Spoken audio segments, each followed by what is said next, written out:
Welcome to This Club Sucks, grief support for parents after the lasagnas are long gone. I am your host, Melissa Monroe, here with my co-host, Alexandria Seamock. Each week, we record our child loss chat on Twitter Spaces, where we explore topics around grief and trauma. Whether you are a bereaved parent, want to support bereaved parents, or exploring other sources of grief, we'll be here holding space after the lasagnas are long gone. Oh, this club sucks.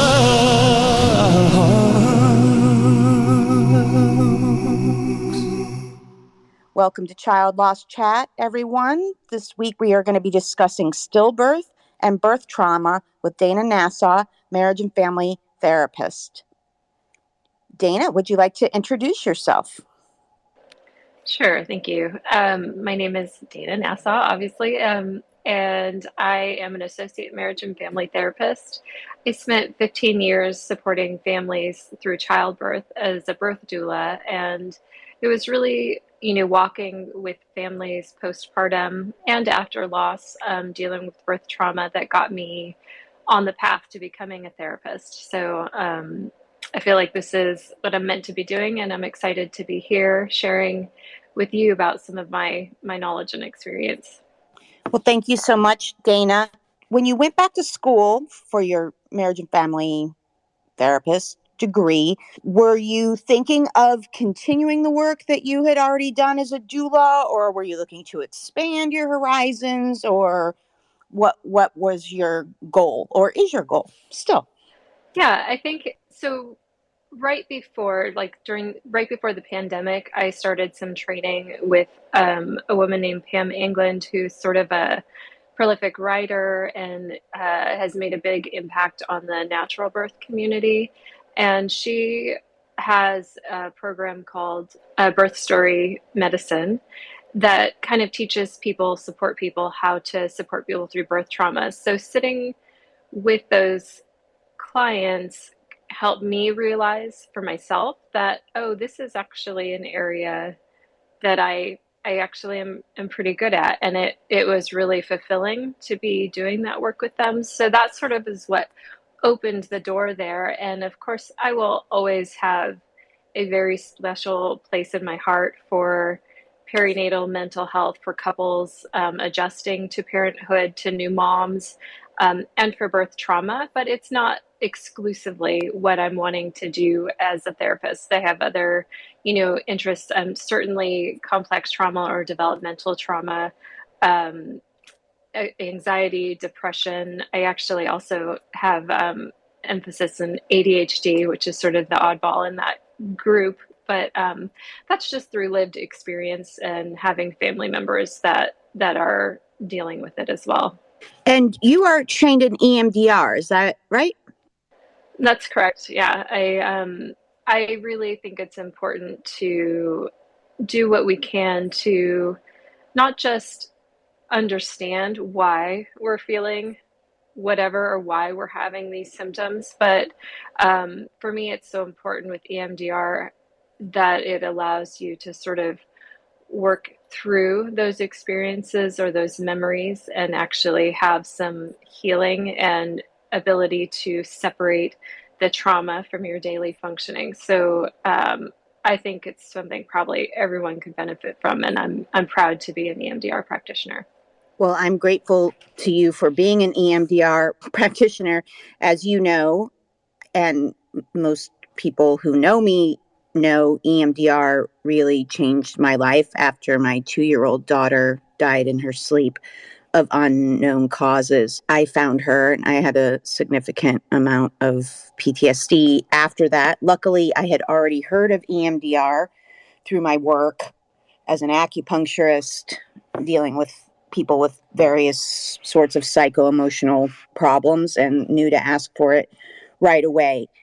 So I knew it was helpful, but if someone would have told me you are going to feel like 1,000 times different in 5 sessions, I would have laughed in their face. I thought I was in for a lifetime of therapy, particularly because I had already started talk therapy, and I was finding it, and this is no slam on talk therapy, by the way, because it has its place. But while I was in the fresh throes of the aftermath of the trauma and developing PTSD, to me, it felt like I was spinning my wheels in mud. It felt like I was wearing down my engine and not getting anywhere.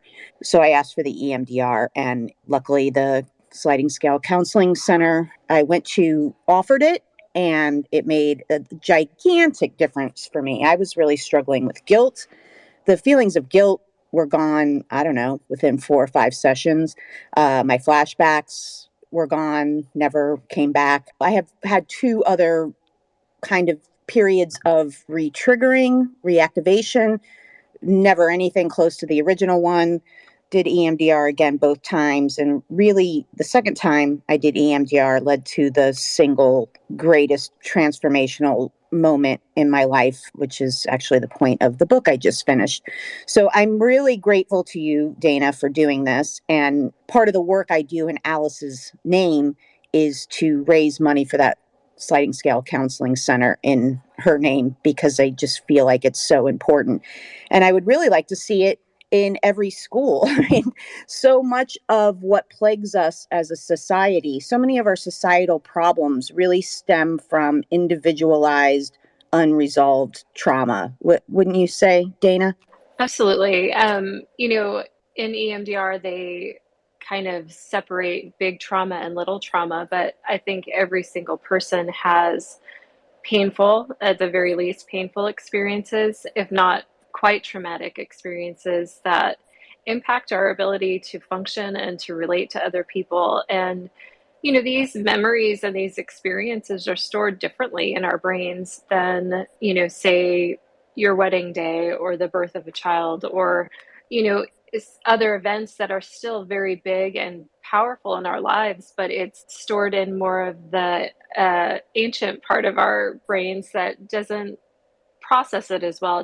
It's not rational, it's more responsive. And so being able to work through that, can really open up somebody's ability to have quality relationships, to not act out of triggers that are related to these traumas. So it's very, very powerful and very important. And yes, I would love to see it available for everyone, honestly, young people, anybody. Yes, I agree. It's one of my life's missions. I think we could have a much different world if people had access to, and it's really pretty cost effective. I mean, how different luckily I've had the ability to have further therapy through the years, but if all I ever had was that first 8 sessions, because it generally goes in 8 session chunks. That's kind of hard to say early in the I was tripping all over my words. 8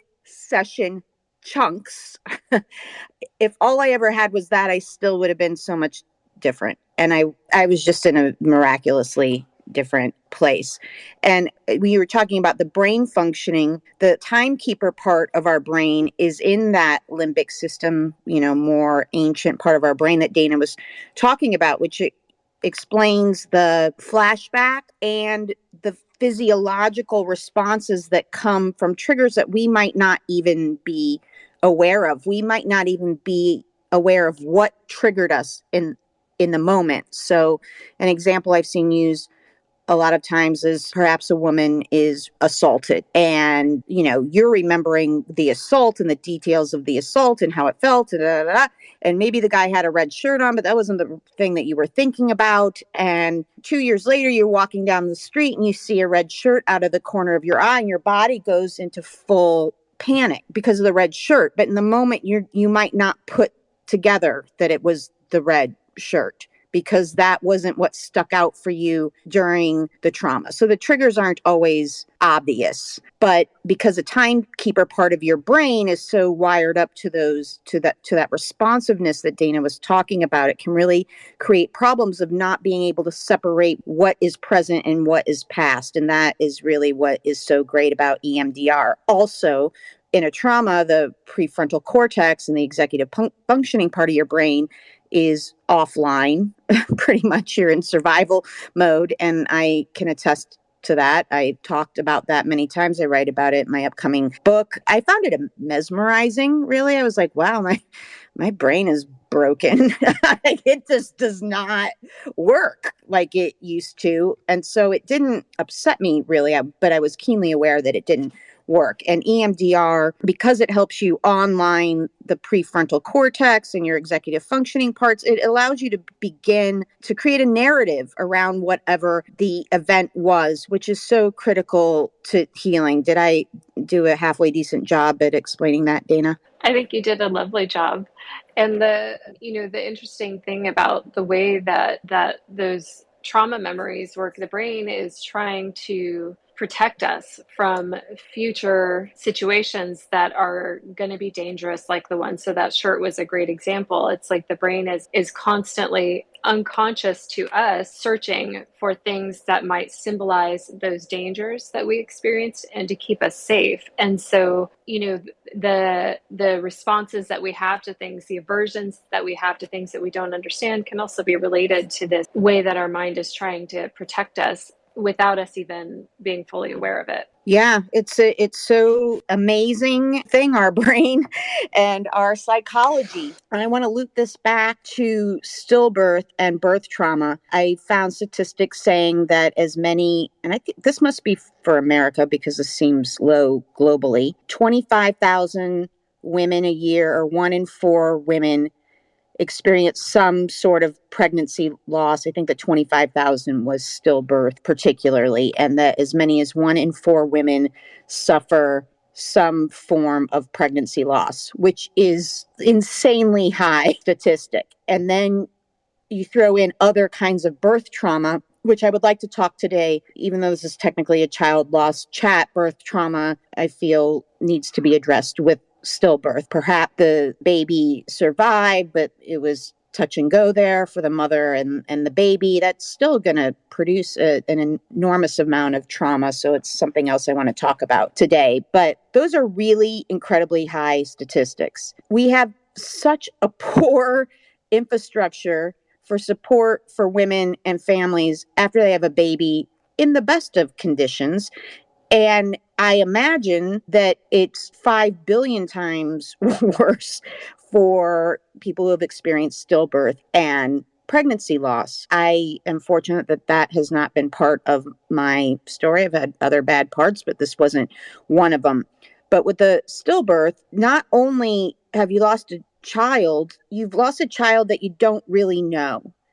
And so I imagine that there is a lot of sadness and grief and just despair around not really knowing who and what you're grieving. And it probably affects the quality and amount of support you get also, because it's really easy for other people to go, well, you didn't really know the baby, so move on. In fact, my friend Liz called me a couple years after Alice died, and she said, my friend just had a stillbirth, and his wife had a stillbirth, and but the mother-in-law said to the mother who just lost a baby, this is like 2 days after, 3 days after, you got to get up and just, move on. You can't lie around crying. And oh my God, Dana, first of all, I've never felt such rage in my whole life. I didn't even feel this much rage over my own loss and bad responses to my own loss. I was like, first I want to hold that mom in a hug forever. And then I want to do bad things to her mother-in-law. I really had to deal with myself over that. That story made me so mad. This woman just had a baby and the baby died. So not only are you dealing with the death of a child, you're dealing with all of the massive hormonal changes that going from being pregnant to not being pregnant brings. Her milk's coming in, that there's no baby. I mean, it's just fraught with potential for grief and trauma. And I think that's something we don't address enough. We just don't have enough support for mothers and families in general. And then throw in the loss of a child while your body is going through the hormonal changes of having a baby, and it's just gut-wrenching. I wonder if you can talk about that a little bit, please, Dana. Yeah, I think, that phenomenon, the mother-in-law trying to silence her grief is, pretty pervasive culturally. I'm certain you've experienced that in your grieving.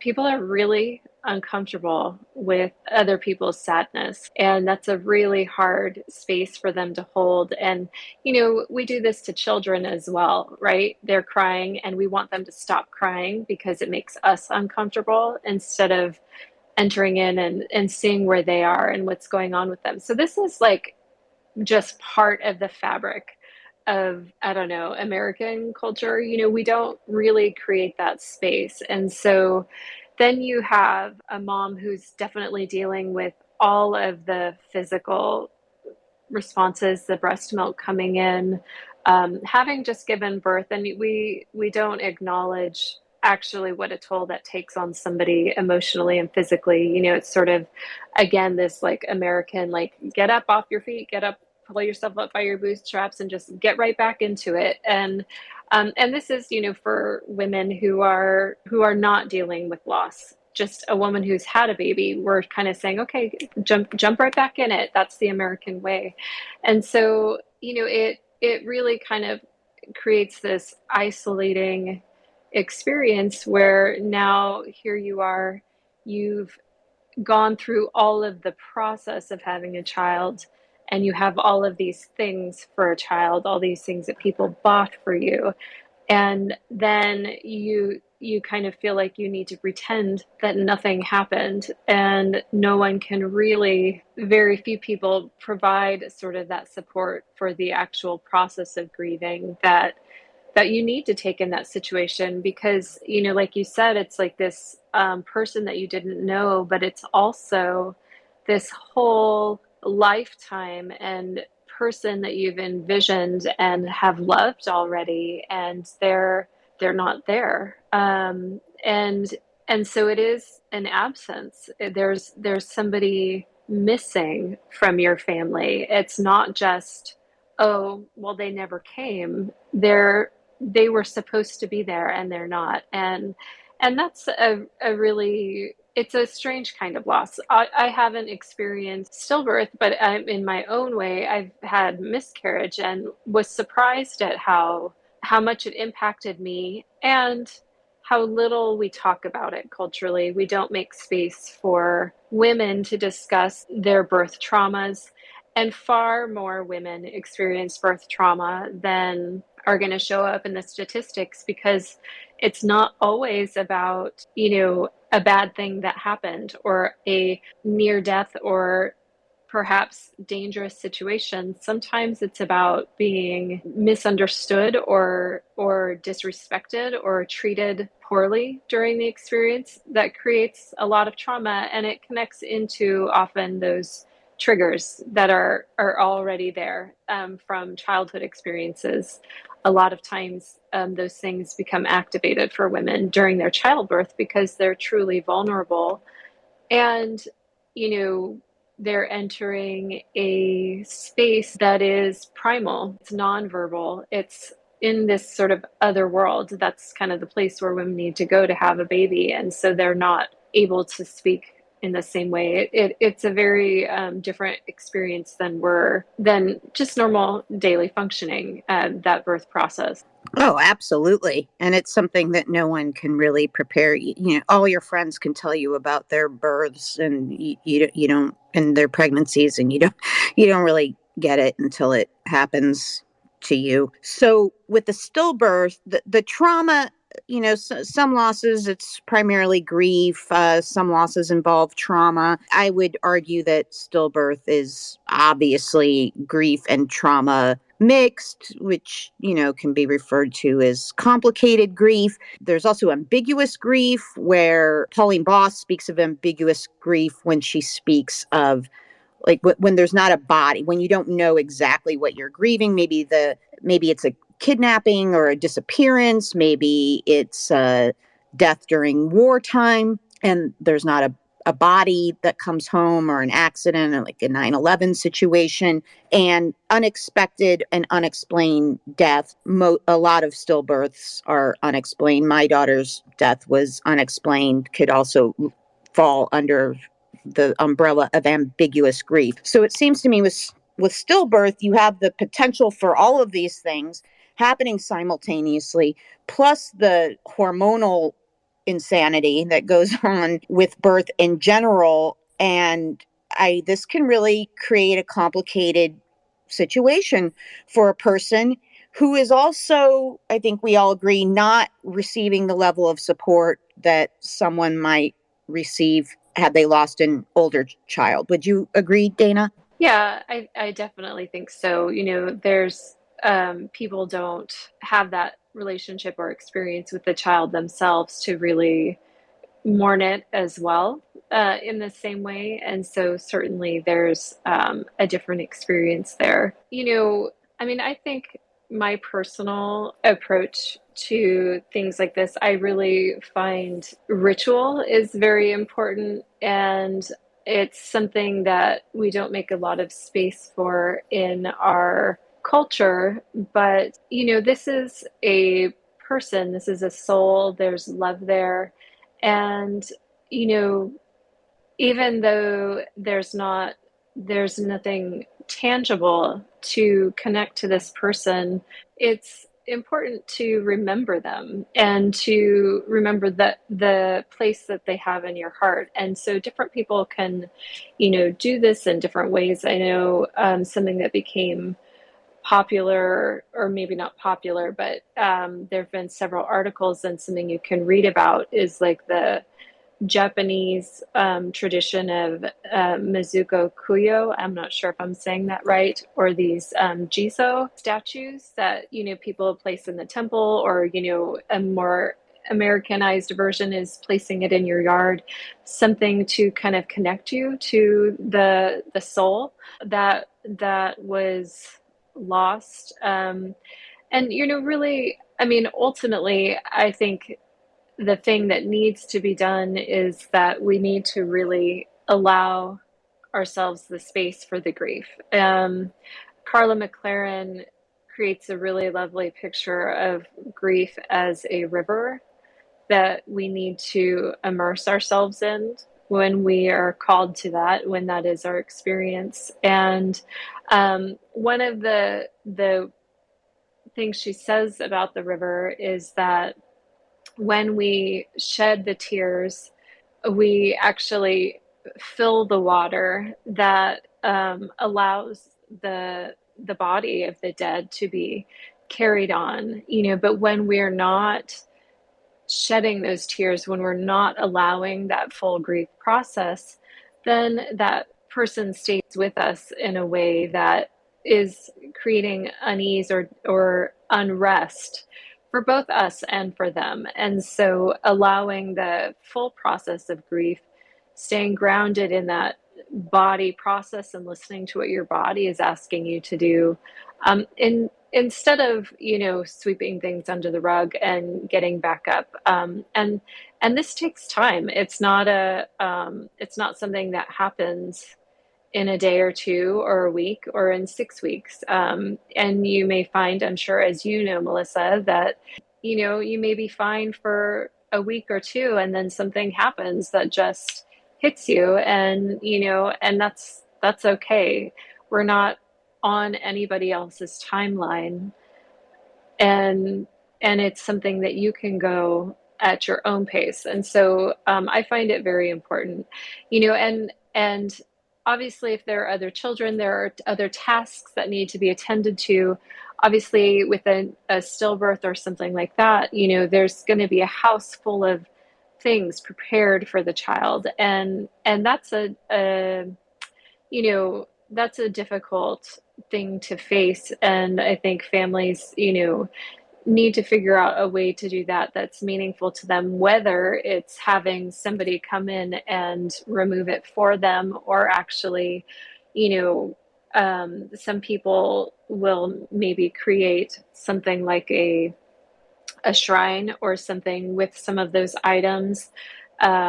and use that as sort of a place in their house to enter that space of grief, especially maybe once you're past the initial stages and you just need to be able to spend some time every day in that grief space, but then pull it together to get your kids to school or to read the story or to, get to work and finish the tasks and the responsibilities that you actually will suffer from not doing. But creating that space where you're still for ongoing, and then when you're out of that space, you kind of have it contained, and you can come back there when you need to. It's there for you whenever you need to come to it and have that process.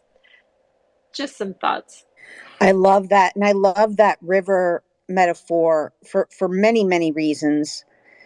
I also, it seems to me that the tears feed the river that cleanse you and allow you to move on. It's movement. It always seemed to me. And then after I had my own intense grief period, it became just something I knew in my bones that it's not the crying that's the problem. It's the not crying that's the problem. It's the not crying, the not grieving that creates all of the problems. Would you agree, Dana? I agree. And I think that's really where, I mean, I sort of use this picture of like a house, and, if there are ghosts in the house and they kind of, we know that if we just like open the door, and really face those feelings, the ghosts will sort of, remove themselves. They'll flow through. And I feel like it's that way with so many emotions and grief, especially, because it's not culturally understood or appreciated, or, I don't know what the right word to say is, but we really have a hard time with grief, particularly. We just don't want people to sit in their sadness. And I think maybe there's a fear that we think it will overwhelm us. But then, when we don't actually allow it, it becomes like this thing over our shoulder, and it's kind of always there. And so really that visual of immersing ourselves, just allowing it to flow over and through us, I feel like it's so picturesque, and it really describes that process of allowing the movement, the emotions to flow in and through. And when we allow them, they're always going to be much more manageable than when we avoid them. It's just the truth. And it's like something I think universally humans like struggle with that. We're really afraid of some of these dark emotions, but they, when we confront them, they get put in their right size. Amen. I write about this. It's really probably the main theme in my book. I always knew that it was dangerous to kind of freeze out the guilt or grief, or try to work around it. But it became so clear when I was in it. And what also became clear is when I just let it overtake me, it passed through like a storm, minutes. The times that I found myself in more extended grief periods were because I was trying to keep it together for whatever, for my daughter, for work, for someone else living in the house, or whatever. That's what messed me up. If I just let it go when it had to go, it passed through like a storm. It just became clear that you can't freeze it out. You can't go around it. You can't go under it. You can't ignore it. I mean, you can, but it's going to bite you in the ass every time. And if you do that for a period of years, suddenly, like you were saying, Dana, it seems to me you're suddenly dealing with some psychological weather that you don't know where it came from anymore, because in your mind, you've told yourself this was a long time ago. You might not even be thinking of it consciously, but all of that repression, all of that shoving down eventually creates a situation where then, yes, you've got to go to therapy or not and just be miserable. But it could take years to tease it out. And so I value efficiency perhaps above most things, perhaps too much. And it just seemed more efficient to me to let it take over me. And I had to kind of, say to myself, if someone doesn't like it, they can leave. This is just what I have to do. This is what is most expedient for me. It's coming. And like you said, sometimes things happen that the grief, but sometimes a grief wave comes and you have no idea why. No idea why. There may be no earthly explanation for it. It does truly come in waves and it has its own life. And to me, it was really an exercise in surrendering to what the grief needed to do to me for me to move on. Does that make sense? Yeah, it definitely does. And I look at emotions not as like good or bad, but they're teachers, right? They're kind of communicating to us what we need. They're kind of saying, hey, pay attention to this, what's going on here. And as you were saying, it's efficiency. When we stifle those things, they usually come back as anxiety or depression, and something that we're having to like really unpack and uncover. And so creating awareness of any emotion in the moment it's something that I've had to develop. I certainly wasn't trained as a child to go, oh, I'm feeling sad right now, wonder why I'm feeling sad. That wasn't something that I did naturally, but it's something as an adult I've had to develop just to like know myself, right? And to your point about kind of not wanting to deal with things because you've got your daughter or other things, I think that's really where I see the beauty of something like an altar or a shrine, because there are going to be times where we kind of have to put these feelings on the shelf to function. And I think that's adaptive, and but then we also need to say, okay, I'm going to put this in a container right now. I'm not going to go there in this moment. I've got to be present with my child and read them a story, or I've got this report I have to write, or clients to see. But then we know, at the end of the day, we've got that altar or that shrine where we can go and really have that experience and allow ourselves to feel those things. And there has to be a lowering of standards for ourselves when we're in the process of grief or any intense emotional experience, because there's no way to, I mean, I guess this goes into sort of the capitalist stuff, and that's another topic, but, I think we've expected too much of people for too long. And, we're humans after all, and we can only do so much. And our emotional experiences are going to impact us. And so, lowering our standards at work and at home, and giving ourselves the permission to be okay with that for a while, I think is also important. Amen. I have a lot to say on that, but that's a whole nother show. um, the Another thing I wanted to address today is birth trauma, which could link into everything that we've talked about. And I know we have an adoptee listening in today. I wonder if you could just comment for a moment, Dana, on the potential birth trauma for someone who is adopted. Yeah, I think it really becomes more about attachment at that point, and what was the experience prior to adoption, between birth and adoption. Um, it's, are we speaking from the child's perspective, or are we speaking from the parent's perspective? That actually would help me answer the question. The child. Yeah.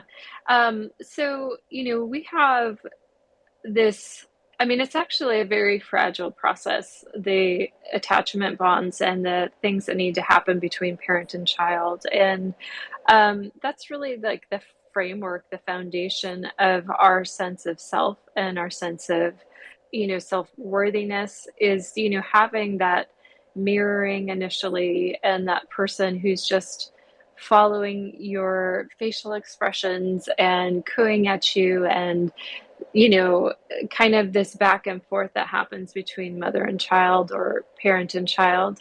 And and so that's really where I think probably with adoption that there's the most room for trauma, especially if there's a prolonged experience between birth and adoption.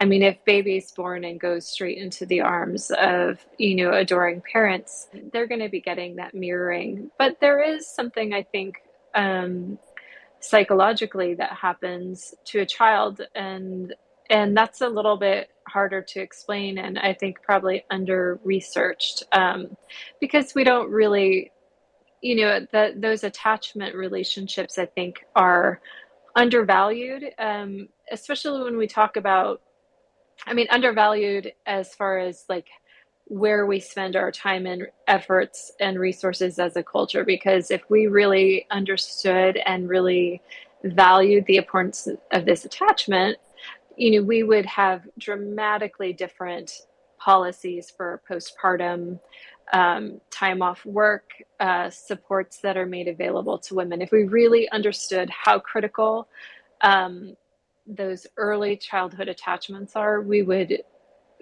structure our culture differently, I think. It's a little off topic, but I hope that answered the question. Yes, thank you. Beth, did you have any questions? I don't have a question. It's really complicated for me as an adoptee because I was relinquished at 5 or 6 days, and so and I was adopted by parents who wanted me, but I still feel that I suffered a lot of pre-verbal trauma that was never addressed. And it's funny because I have searched for birth relatives years ago, but I've only just kind of gotten in touch with these feelings only recently. And it's rough. It's when we read about, people know that newborn infants separated from their birth mothers do go through trauma, but they can never really express it. And then later on, if they're told it's no big deal, that just kind of compounds the trauma, in my opinion. So although I've never had my own child, I did have an ectopic pregnancy, and I think the grief at the time was just too much, and I knew that I kind of was protecting myself from maybe not fully going there at the time. But now that I'm doing this research about preverbal trauma in infants, this grief for my own lost ectopic pregnancy has also come up for me. So anyway, I know that's not a question, but this can be a really complicated thing for adoptees, I guess is all I wanted to say. Thanks. Yeah, I think that's actually really important, the idea of pre-verbal trauma. This is something, a trauma that happened to you before you had language. And so it's not like there's a physical, specific memory or words that you can associate to it. So it's probably much more somatic, and you're feeling it emotionally and maybe physically because there aren't those words for it. And I think there's room for grief there too, right? Because there was a loss. What was going on for your parents that they needed to give you up or chose to give you up in those moments. And maybe, even feelings of belonging that are kind of like not quite fitting in this new environment or other things like that. But there's definitely room for grief there. Mm-hmm. Thank you. Thanks for that. Thank you, Dana and Beth. Another thing I wanted to discuss is the impact on the male partner or the non-birthing partner in a non-binary situation or a gender fluid situation. Can we talk for a second, Dana, about how these impact the men or the non-birthing partner as well? I mean, however overlooked it is in the birthing partner, it seems like it's even more overlooked in the non-birthing partner. And I wonder if you could talk to us about that. Yeah, I mean, certainly not from a place of expertise on this, but I would say that generally for, you know, especially I would say in heterosexual couples, the birthing person is generally much more bonded to the baby, and probably is envisioning much more than perhaps the man might, and we might expect that dads sort of come to parenthood really like when the baby's there, and they're I mean, obviously there are hopes and expectations, is broad generalizations, but that they're not having that experience in their bodies, so obviously it's going to be a little more detached and a little different for them, but certainly, I think their grief, their one, yes, ex- experiencing the same loss and the same grief, but also probably, a sense of like wanting to fix it for their partner, or kind of have this responsibility in this situation and not being able to do that. And grief is a I think it's a hard thing to do with somebody else, and so each partner, I think, needs to be able to find their own way to grieve individually. And I can't say specifically, what the male experience would be, or the partner's experience would be in that situation, but I know that there's there needs to be space for both partners to have their experience, and that's something that maybe a as something like this puts so much strain on a relationship, that also might need some support just navigating that, creating more communication, giving each partner what they need to help navigate the grief process, because um, I do really feel like it is an individual thing, and it's a hard thing to do together. Although of course there will be crying together as well. We've talked about this many times on the show, but I think grieving together is difficult really under any circumstances. We, they have that saying that everyone grieves differently. True. But we all individually grieve different deaths differently, and we all individually grieve a same death differently from minute to minute. So any expectations that two people are going to grieve the same way at the same time forever and ever, amen, is, I mean, we just need to chuck that. It's not helpful, and is the source of so much conflict in families and relationships. Don't you agree, Dana?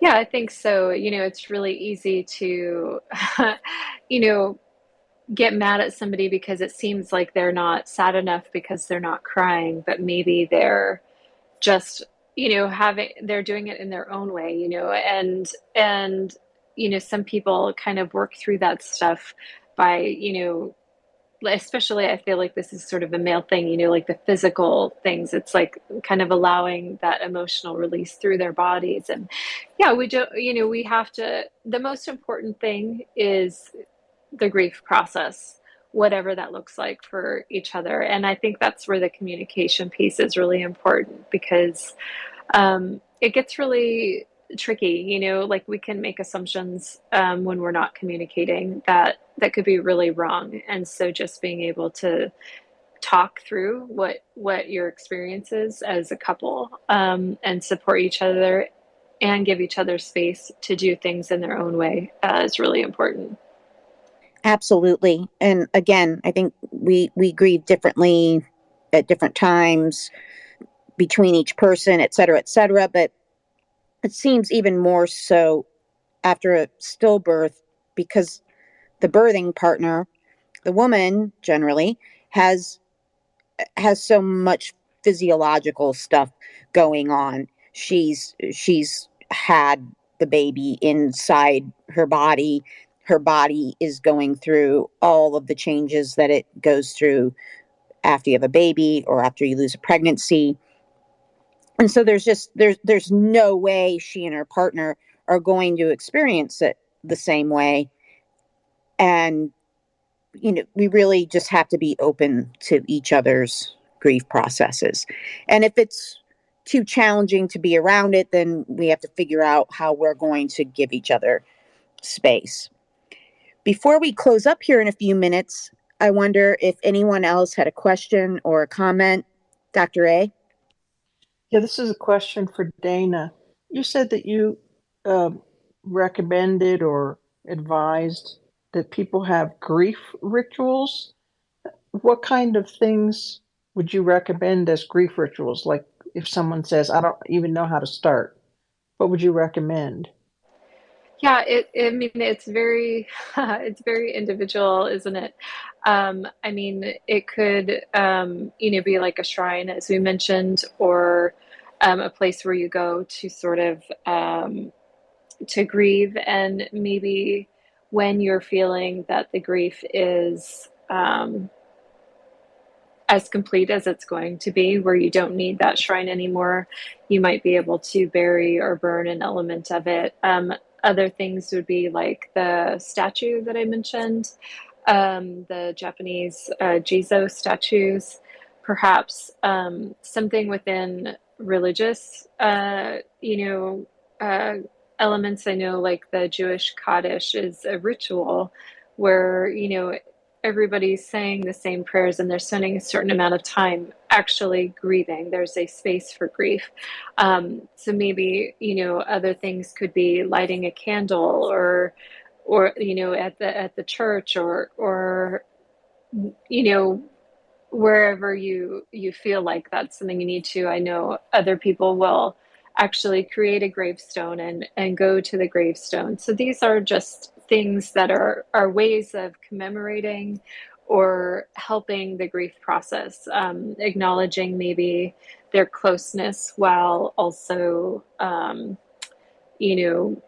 mean, I guess we're combining ritual and,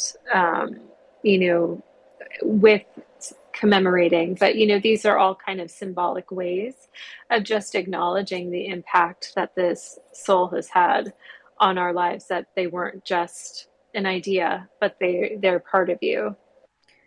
That's beautiful. I would add planting a tree, or someone, actually a few different people sent us roses from David Austin Roses that had the names of both of our girls, a garden, a special place in nature you visit. Water is really helpful for me and is part of my ritual. If you are religiously affiliated, that can sometimes make things easier, like she was saying with Kaddish, like that's a thing you do if you're Jewish and you know about the thing, and everyone that you know from that community knows about the thing, so you can kind of step into that easily. If you're not religiously affiliated, that can feel a little bit more overwhelming. However, what I found is that while I didn't have that touchstone right away, it enabled me to create grief rituals that were really deeply meaningful for me and my daughter, and some of our loved ones, and some of our loved ones have different grieving rituals, but it allowed us to create something deeply personal and meaningful to us, that's ours. And it maybe took a little bit more thinking, but it came from a truly organic place, and I'm grateful for that. There's also room to do both, I feel. Dana, any parting words for us of wisdom of maybe how we can care for ourselves during these times? Gosh, that's a lot of pressure. Well, I just want You're to thank, welcome. yeah, I just want to thank you, Melissa, for creating a space to talk about grief. And, it's very important. It's important for each of us. It's important for us as a culture. And I guess my parting words of wisdom would just be to, you know, allow that experiencing and have curiosity about it and try not to rush it, but just make space for it, because as we discussed, it sort of washes through when you do allow it. And otherwise, it's like creating a dam or, having a dry river. There's no movement. So allowing and having curiosity for any emotion is really important. That is good advice indeed. Thank you so much, Dana, for joining us today. I really appreciate you and your expertise and your heart. Dana, I believe, I was a little out of it in those days, but I believe it was Dana, who I didn't know that well at the time, but I did know her. But I believe it was Dana that set up the meal train type situation for my family when Alice died, which was really, really helpful, and just a really beautiful show of support from our neighborhood, which is unusually tight as a community for LA in particular. And Dana's always been a beautiful part of this community in her previous work. And I'm so happy for you, Dana, that you have expanded into therapy. And I just know that your patients are going to be in great hands. And I appreciate you spending this time with us and sharing your wisdom with us and your heart. Thank you so much, Dana. Thank you, Melissa. Thank you again, Dana. Thank you, Beth and Dr. A and everyone else who joined and participated. We appreciate you. Have a beautiful day. Thank you for joining us today. For more information on the show or my other work, you can check out thisclubsucks.com or melissamarimonroe.com, or you can find me on Twitter at @MMeaning. May you experience some gentleness on your path today.